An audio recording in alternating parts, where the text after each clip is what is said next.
Can Peter Dutton win and become the next Prime Minister? That seems to be the perennial question in the wake of the Voice referendum result, in which the Voice was overwhelmingly defeated.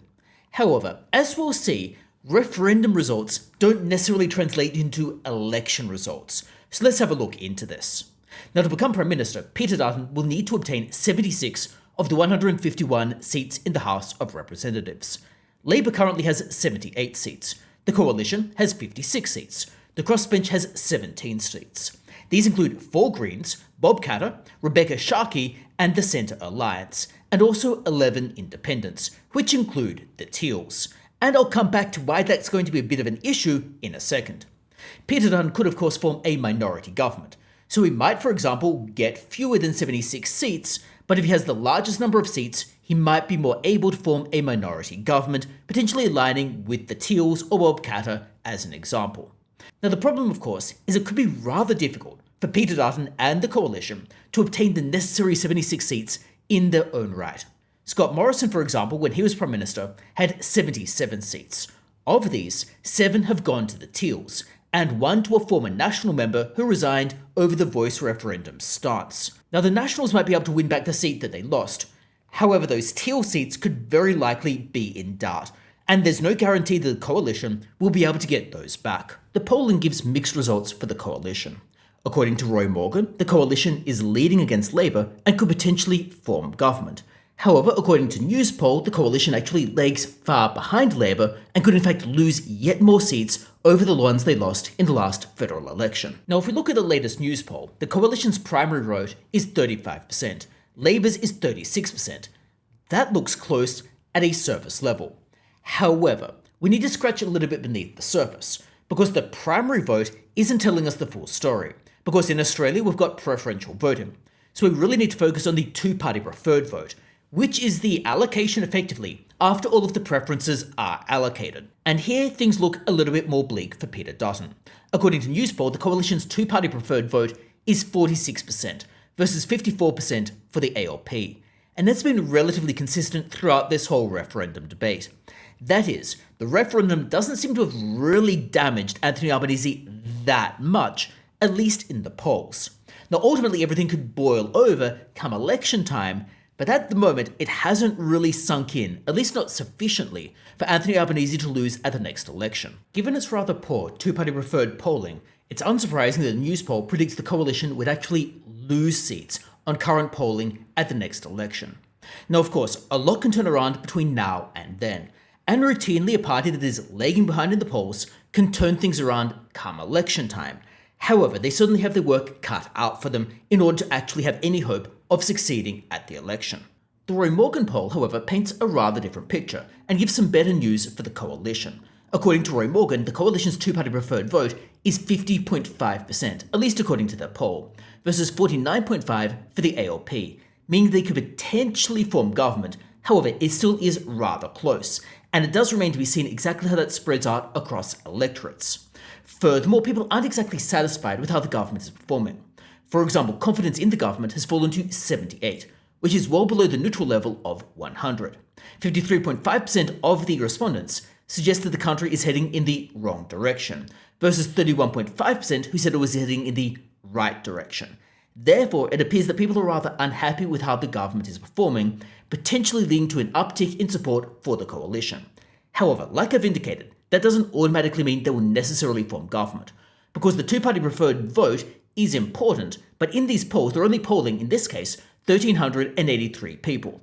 And this doesn't necessarily tell us how each of the individual electorates are going to perform. And like I've indicated, you need to get 76 seats in the House of Representatives. Not just perform well overall, how those votes are spread out across the country is in fact important. And here there might be a bit of a problem for Peter Dutton. Now, focusing again on those Teal seats, well, the Teals control 7 seats, and these were formerly safe Liberal seats.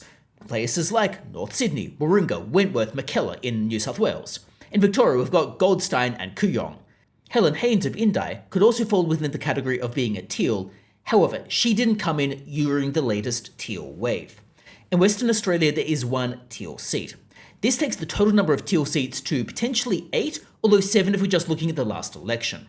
The 3 remaining independents are Andrew Wilkie, Di Lay, and Andrew Gee. Now, Andrew Gee, like I said, was a former National member. He could easily come up for challenge at the next election, and the Nationals are probably going to win, because Andrew Gee resigned from the Nationals over their stance on the voice referendum. However, in most rural areas, they voted overwhelmingly against the voice.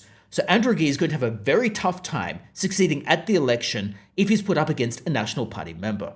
Andrew Wilkie and Dai Lei are really unlikely to side with the Liberal Party unless the Liberal Party is effectively at 75 seats or something similar and just needs one more to get across the line, and the ALP has relatively few. Now, whether the Teals would enable the Liberal Party or the Coalition to form a minority government, it's not totally clear. Some Teals, such as Allegra Spender, probably would align with the Liberal Party. What I'm getting at here is that even if neither the ALP or the Coalition are able to get a majority, it's not actually automatically evident the Coalition will be able to form a minority government. So therefore, it would be much preferable for the Coalition to get a majority in its own right, i.e. to get the full 76 seats that it actually needs to form a majority. Absent those 76 seats, it could be rather challenging. So to do this, Peter Dutton will need to flip several Labour seats. Now, at the last election, Labour did collect 9 more seats. 3 Liberal seats flipped to the Greens, and these were in Queensland. And it's quite possible those seats will go back to the Coalition. However, a lot of those seats were really in inner city locations, and it isn't clear that the Liberal Party is any more appealing to those locations than it was last time. And flipping back this number of seats they require to go from their 58 all the way up to 76 is going to be a near Herculean task, especially if the Teals are potentially gone forever. However, we can look at some of these seats and see that some of them are potentially in play. So for example, in New South Wales, we've got Bennelong. The ALP holds Bennelong 51 to 49. Bennelong was John Howard's seat. It's oftentimes more of a marginal seat at the moment.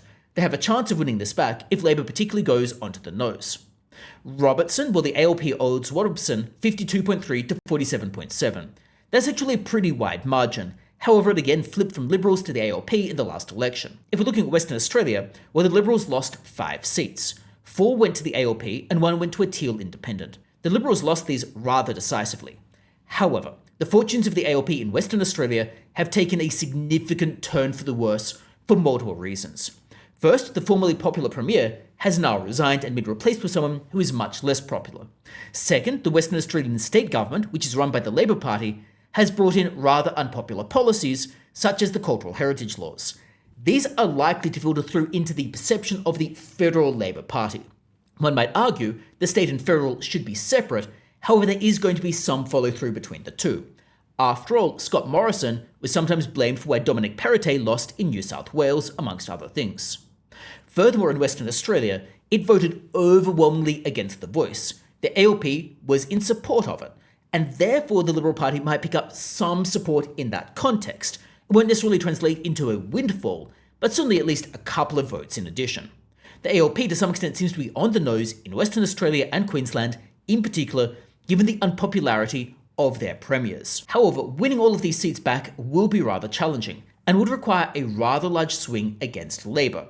Now that might ultimately occur because Labor seems to be doing a rather bad job. Whether it's on the voice, or whether it's on the superannuation tax grab, or whether it's on the misinformation bill, Labor is really doing an awful job with a lot of policies that are actively making things worse. So therefore the ALP could certainly lose seats in the next election, but whether it's enough, that could be rather challenging. The Liberal Party could of course pick up some of the Teal seats. So for example, North Sydney and Mackellar could easily be in play, given that the relevant members' approach to the Hamas-Israel situation rather has backfired on them. The Coalition might have more luck in the Senate, because at least if the Coalition doesn't win government, having them win or control the Senate would be beneficial, because it stops the ALP steamrolling over everyone. It stops the ALP pursuing its worst impulses, because if they don't have control of the Senate, and they need to negotiate with someone like the Coalition, then it stops them pursuing potentially more and more bad policies. Now, the Senate has 76 seats, so 39 seats gives you control. The Coalition currently controls 32 of those seats. Labor has 26 and the Greens have 12. So between Labor and the Greens, they've got 38 seats. However, at each election, only half of the seats are actually in contention. So therefore, in the 2025 election, 13 of the ALP seats are up for contention, whereas 16 of the Coalition seats are up for contention. Now, if the Coalition can potentially turn around its primary vote at the very least, it could at least retain its seats and potentially pick some up. But whether it can actually go from 32 seats all the way up to 38 seats, that's going to be challenging. There is, however, a little bit of a silver lining, because the Liberals could definitely pick up seats in Western Australia and Queensland, where the Labor Party is struggling massively. With One Nation and Palmer United also in the Senate, it also could enable the coalition to potentially align with those parties and block some of the more egregious bills the ALP brings to the floor. And therefore, even if the coalition doesn't get control of the Senate, it at least might be able to do something to block Labor. However, overall the result looks rather bleak. I'm not convinced that Peter Dutton has a very clear path to Prime Minister. It's not impossible, but it certainly is not going to be an easy task, given what has happened in the Teals seats. Probably the best case scenario for them is they can form a minority government aligning with some of the Teals seats in the formerly Liberal heartland electorates. If you've got any thoughts about it, well, do let me know that in the comments below. And otherwise, thanks a lot for tuning in. Don't forget to subscribe, and hopefully I see you next time as well.